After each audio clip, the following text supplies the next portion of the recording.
Oke, sekarang masuki hari kedua, perjalanan kita akan berlanjut dari Pangandaran ke Bandung dengan jarak tempuh sekitar 230 km.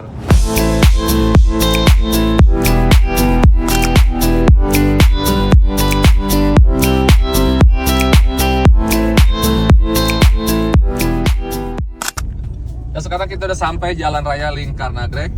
Tadi dari Pangandaran, untuk sampai sini kita tidak melewati jalan tol.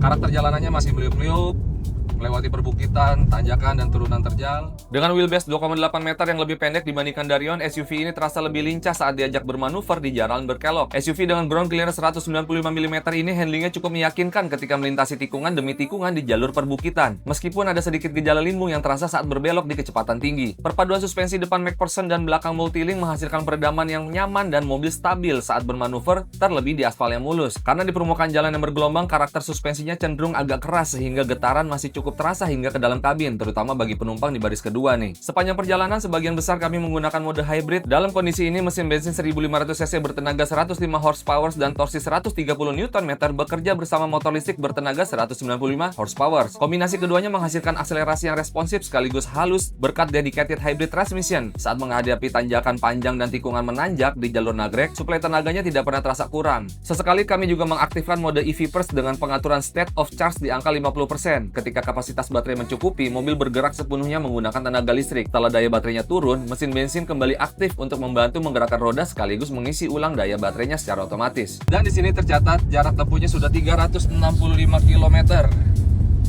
Nah, sekarang kita akan menuju Bandung dengan waktu tempuh kurang lebih 2 jam 68 kilo. Hari ketiga, total jarak tempuh Yogyakarta-Bandung sudah 444 km.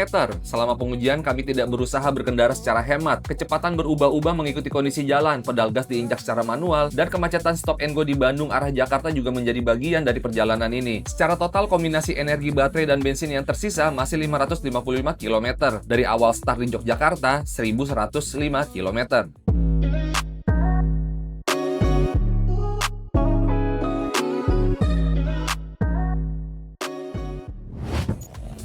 Oke, akhirnya kita sudah sampai Jakarta dengan total jarak tempuh 601 km dan kombinasi efisiensi BBM-nya 20,4 km per liter. Kira-kira gimana nih? Wuling PHEV sudah menjawab atau belum?